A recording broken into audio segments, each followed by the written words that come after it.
Hey Cam, welcome again. Nice to see you. How's it going? All good. Thanks for having me. Yep, going well. So, today I think I'd like to get into some deep topics. I've been watching Cam again for a long time, and many of the people he talks with, UAP, Flat Earth British, there's tons of others. Vanessa VA, she's been pretty good too, relating some interesting stuff, quantum of conscience. And there's been so much information going on that's making a lot of people very nervous, very crazy, very upset. I would say very scared in many ways. And the big question that comes up for our viewers and myself and a lot of the people I talk to over and over is, now what? What do you do?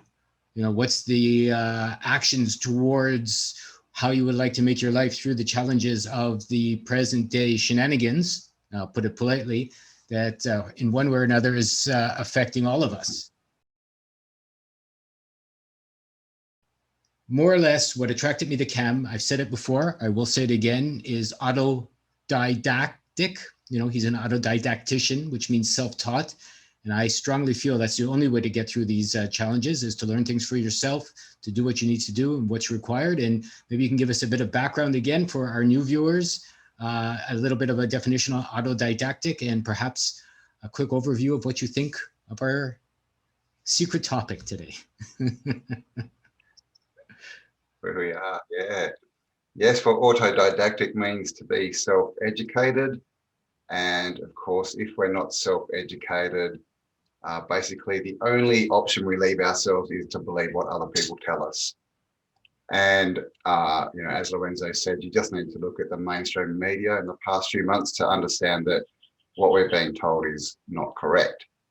We're being told someone else's point of view. So where we are now, basically everything is energy, and obviously our thoughts are a high vibration of energy, and it's our thoughts that create intention, and our intention does create our reality. It creates what we bring to us. And so this is the biggest trick they're doing at the moment, because obviously everything's up in the air and everyone's saying, oh, what do we do? What do we do? We have no control. It's all in the hands of these, masters and puppet masters and things. Well, their only tool is to get us to think what they want us to think. That's it. Because in the end, we're the power. And when you get 7 billion people focusing on something, that is extremely powerful. That's a lot of energy. So all you need to do is look at the mainstream media, look at the narrative and the fear they're pushing. And that's what they're trying to do. They're trying to get everyone into fear. And that way they're controllable. They can control the energy, the intention, and get the outcome that they want, not the outcome that's good for us. So at the moment, for me, the most important thing is intention. Go inside, forget the outside. That's just someone trying to make you think what they want you to think. The important thing at the moment is for us to go inside and make our own decisions. Get all the information you can. With being autodidactic, a big thing is you can't make a decision with just one point of view. You need at least two, but you need as many points of view as you can get. Get as many as you can get. Do your research and trust in yourself and your own, your own interpretation of that information and your own perspective. Because in the end, that's what we are. That's really all we are, is a perspective of life.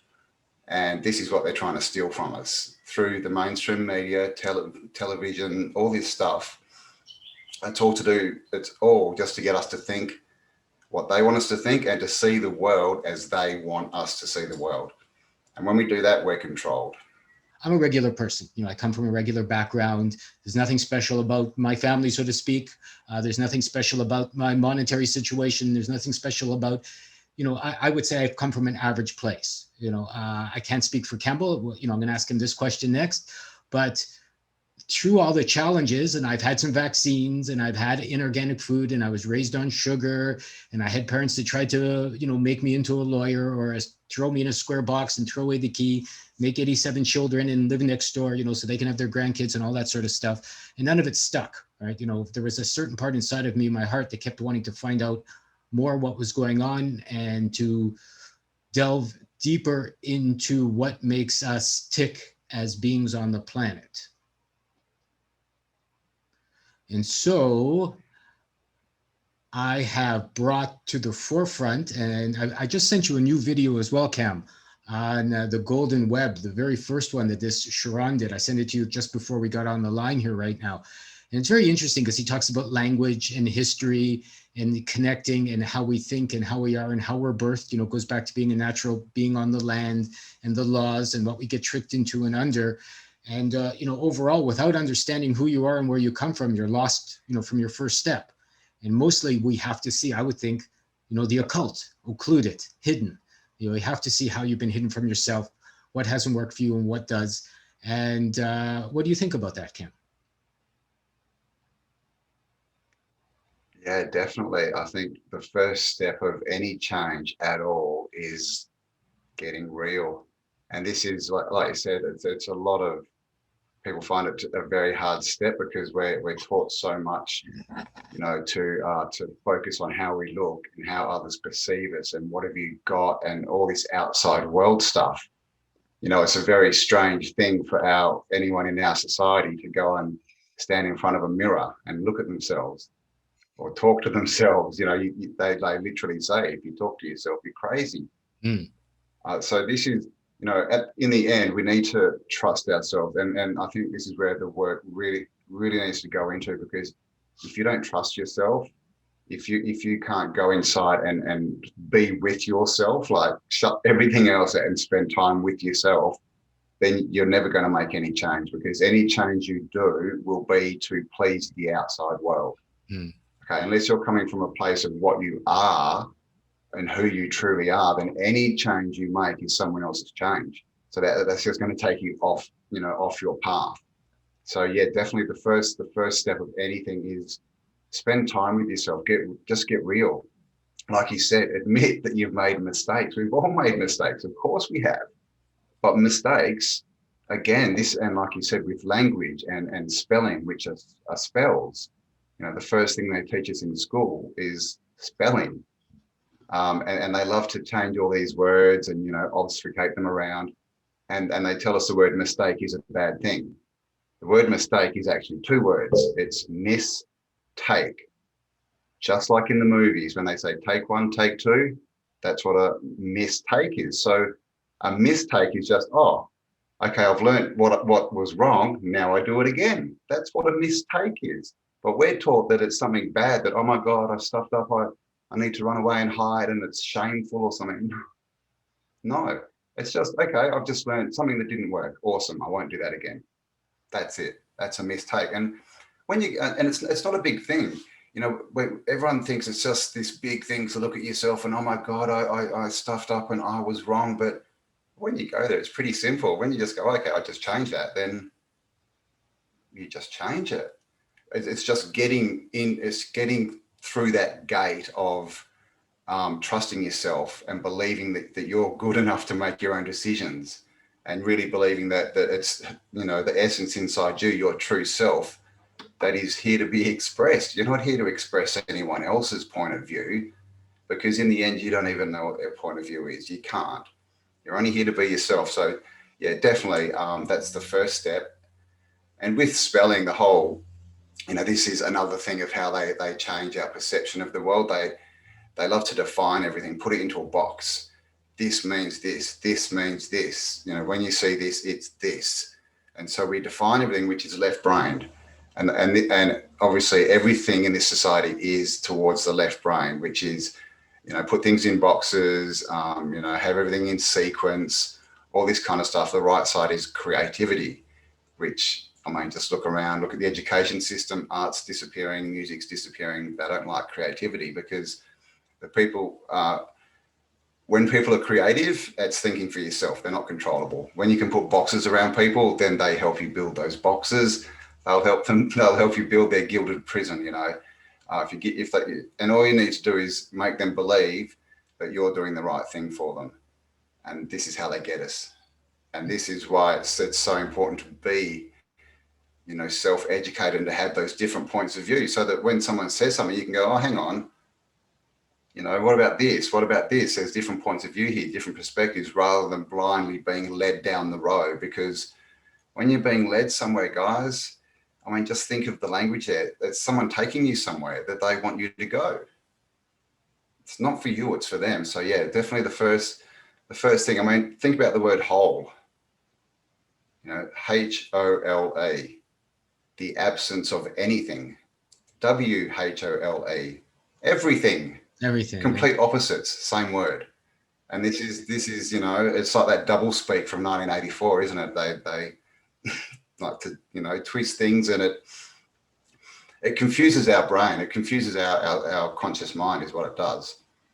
It does. It's true. Like whole Makes also. us easy to control. Yeah, hole is where you bury things. You know, you dig a hole. You know, when you get to your imagination and your feelings, it's something they can't touch. You know, something I found for myself, and I can only talk on my own personal journey. And you know, getting back to why people don't do everything that Canvas suggested, following yourself, seeing what's good for you, is we're told we're no good. You know, we're told, you know, original sin. You have to learn to do this. You're not good until you have money. You're not good until you're pretty or handsome, or you have these clothes, or you have this car, or you know, the first thing school does is give you an X's and checks saying you're right, you're wrong, you're right, you're wrong. And, you know, you're basically beaten until you feel that you don't have all the answers. And something that everyone seems to want, which I think they have, but from a different perspective, is you're all fantastic. Everyone's beautiful. Everyone's, you know, born amazing with all of the skills and all of the energy and all of the power they need to get through this life. The trick I found is no trick at all, is that it's all inside you. You've got to pull it out. You've got to, you know, exercise it like any muscle, like any skill. You know, if you don't try over and over and over again, you'll never figure out how to do anything. You know, I've been practicing writing for 10 years and I'm finally getting all right. You know, I'm finally getting okay where I can look at something and go, ooh. And it's the same with making choices, with any of your creativities, with your art, your beauty, your dancing, whatever. All you can ever do in this life is be the best you on the, you know, a planet plane, because there is only one you, and to see why you came here. You know, is it to follow, you know, to have nice hair and to die with, you know, $1 million in the bank account of many diseases? Or, you know, you have to fill in those blanks for yourself. You know, where do you want to go? What would you like to do? How do you want to dance? What would you like to create? You know, what life would you like to live? Who would you like to live it with? You know, and the excuses, you know, might as well throw them all in the garbage. I'm finding whatever it is, whatever that excuse is, it's just a challenge. It's just perhaps that excuse is another reason to take another take in your life and see, you know, if it didn't work one time, it didn't work 100 times. Who cares? You know, you look stupid. Who cares? You know, I think the strongest man or woman on the planet is just someone that doesn't mind looking like a fool in front of other people, because, you know, from there, you're free to do anything in any way. And, you know, why do we like movies? I think, why do we like situation comedies? You know, I've studied this a lot. And usually if you watch it, it's because the actions of the people on the screen are larger than life. They're always foolish. You're always laughing at them. They're always outrageous. They're always doing things that are outside more or less the norms. And people love it. People love watching these things. People love laughing. People love being larger than life characters. I mean, it's why people try and imitate the movie stars, I would think, or imitate their favorite singers. In some ways, it's because they want to be those people, you know. And I would say it's time for us to get off our asses and not rah people that are your favorite singers or idols, but do it for yourself. You know, it's not enough to watch someone sing, go, yeah, and then go back to your slave job, right? Or watch someone leading a good life in America's richest people, or the gazillionaire, you know, uber rich Chinese, or whatever that famous book is out these days. But to find out how you can make your life the way you would like to live it in relation to what you've seen as an inspiration. And you got to do it yourself. You got to be autodidactic. You know, there's no doubt about it. And the trick in being a good autodidactician, I would say, is to get all the information, you know, to get all the options, and to understand and to admit to yourself when you don't know something. I mean, that's the trick to learning it is, I don't know. I'm not sure. You know, I can't figure that out, but I'm going to keep trying, see how that goes, see where it takes you. You know, if you can't do something, meet someone who can help you. If they can't help you, find someone else and keep rolling with that. Yeah, basically do everything they taught you not to do. You know, in school, right?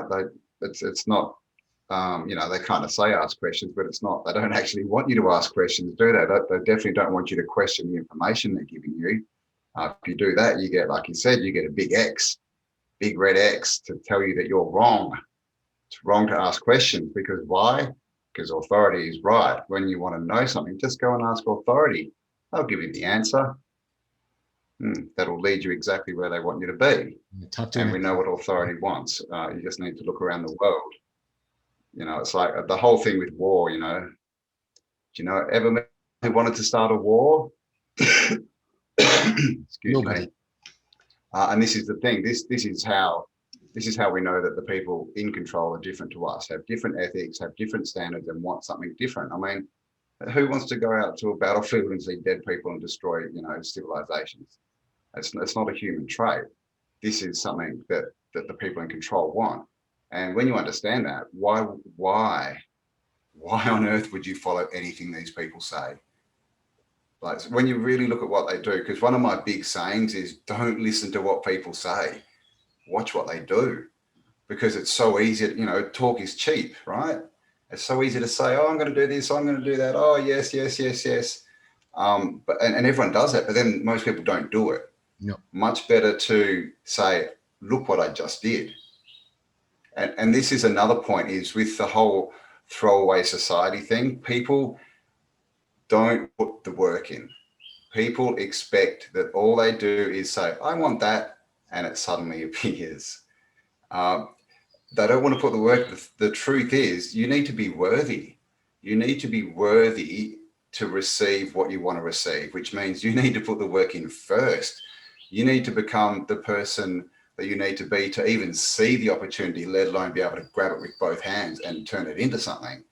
Because the thing is, you know, people say, oh, I get no opportunity. I get no opportunity. Law of attraction doesn't work. But the truth is, you get opportunities every single day. We all do. We get so many. Yeah. But if you're not ready, if you haven't put the work in to become the person you need to be, you won't see them, or you won't be ready to, you know, be able to use them. And this is the thing. So I would say worry a lot more about who you're becoming inside. What kind of a person are you becoming? Not what are you gaining on the outside, not, you know, what work promotions are you getting, what's your salary, you know, how expensive is your suit? Because in the end, you know, a suit can be destroyed at the dry cleaners and it's gone. What's inside you can't be unless you let it. You know, it's ourselves and our essence that is who we are, and it's who we are remembered for. If I'm going to, you know, enhance this topic a little bit, you know, without taking us too far off of the track right now, it's really, really important for all the men out there, all the men listening to us now, to really go in and find out who they are, who they want to be, what they want to stand for, what they want to create, what they want to bring to the people in their life, you know, what they want to bring to their partner or wife or children, whoever they're with, because they're watching your example more than they're listening to words. You know, they're watching what your actions are bringing more than what you might be telling them the actions may or may not bring. As Cam said, you know, say, this is what I've done, not this is what I'm going to do. You know, I watched my parents, I watched people, you know, it's how I learned. You know, I watched the politicians lie and lie and lie again and say they're going to tell me the truth next time. And eventually I realized, well, they're always lying. You know, I watched the religions, they tried to raise me in double speak, triple speak, and quadruple speak. And then I realized that, well, they're full of, you know, whatever they're full of, because they're not telling me the truth. And because of that, you know, I've grown up to be what I consider a strong man. And being a strong man, I feel, just means you are strong in a perspective that will allow others to gather around and bask in those choices so that they can be free to make strong choices for themselves. You know, a strong man doesn't tell people what to do. I think a strong man tells themselves what to do and lets others follow, you know, leads by example, in other words.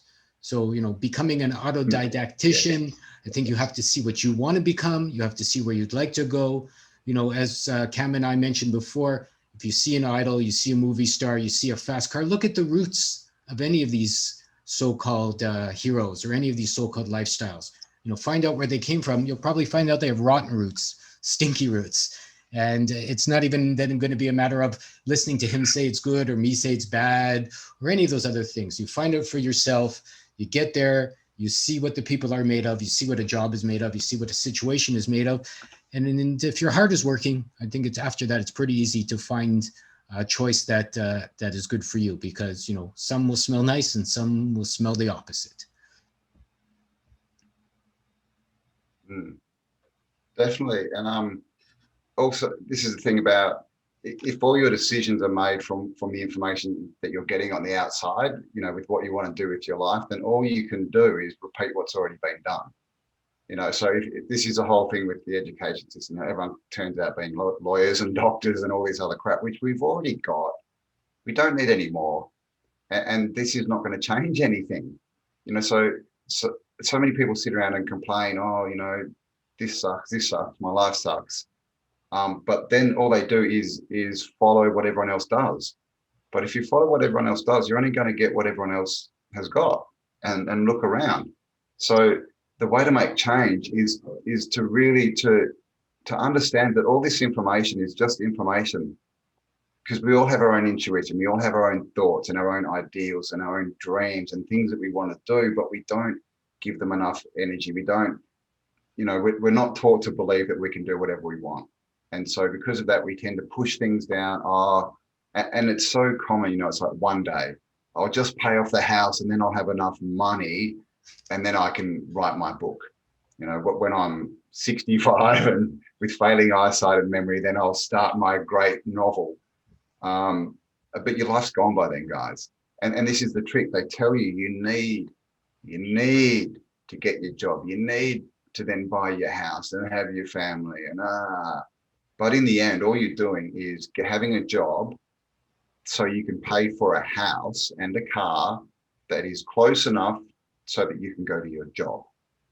Yeah, that's a very strange, weird closed circuit. You're stuck. So it's really about, you know, stepping sideways, looking sideways, and that's all it is. It's just a little step. You know, it's like if you're in a boat and you're sailing, you know, to a point. If you change your heading by 1 degree, you know, after 500 miles, you're going to be way off course, somewhere completely different. So change, you know, it doesn't have to be this massive thing. You know, it doesn't have to be, oh my God, you know, you don't have to tell, I would say, don't tell the world, don't tell anyone. If you want to change, don't tell anyone. And the reason I would say that is think about why do you feel you need to tell anyone? You know, because again, that's you externalizing it. That's you asking, it's really you asking, is it okay? Do you think it's okay for me to do this? So change is a personal thing. If the people around you don't like where you're going, well, go there anyway, and you will find new people. You know, they will just materialize around you. You know, we can't change anyone else. And this is another thing. People want to, you know, they want to stay where they are, but change. They want to have their same comforts and all their same friends and not really do much. But they want their situation to change, but they don't want to change what they do every day. So it's this weird, I don't know, it's this weird dichotomy that we've been taught through education, but it just doesn't make sense. And I think this is the biggest thing. If we all stop and just start thinking, and this is the thing, as soon as you get to school, right? Don't daydream. Don't daydream. Pay attention. Sit up straight. My advice to you guys, start daydreaming again. Seriously, start daydreaming, because this is where the answers are. This is where we get inspiration. And this is where we, you know, time stops and you go into your own world, and the outside world disappears, and you can really start to make decisions that come from a place that is you. Is there a system? Why were you put on Earth to be put into a jail? How does that make sense? You know, how does that make sense at all? No. We just got to think and take the power back and believe that we have the power to take back. One step at a time, you know, do the opposite. It's not even taking back, is it? It's always been there. It's always been there. Yeah, it's just recognizing we have the power. Acknowledging, for sure. I mean, I know a friend that's in a lockdown area that says, you know, you can only go a kilometer. Purposely every day he walks more than a kilometer away, right? Because they tell you can only be at an hour. He purposely stays out longer than an hour. You know, where I am, and they have these entrance and exit signs, you know, delineated in their little footsteps. I always go through the exit door. We've all had challenges that stopped. You know, I was forced online, so to speak, when we had to stop print because of the craziness. Cam was forced out of his job, so to speak, because of the craziness. These are good things. You know, this is all happening to help us wake up. You know, it's up to you, though. You can cry about it like a big baby. You know, put on your diaper, go sit in the corner and wait for your, you know, your social allowance, you know, like you did when you were 12. So you can go to the movies and buy your chocolate bars, or you can put on your big boy pants or put on your big girl dress, whatever it is you want to wear, switch them around if you like, and make a choice for yourself and go live your life. Like I said, there's no system. There's nothing on top of you unless you say there is. The main point, guys, is power's in you. Believe in you. Don't believe, the facade that's been painted around you, because the more you believe it, the bigger and the stronger it becomes. We've been given this opportunity this year, and that's what it is. It's an opportunity to see the world for what it is and to make decisions to take it in a different direction. And so use it that way. Don't be sitting on your couch in front of Netflix. Use this as an opportunity to freedom. And the power's in you guys, always has been. Just recognize it. And there it is. And decide what it is you need to do for yourself, and the world will help you out. I'm Lorenzo. This is The New Now. This is Cam from Autodidactic. I love chatting with him. We're probably going to do some more. Thanks, guys. Stay awesome.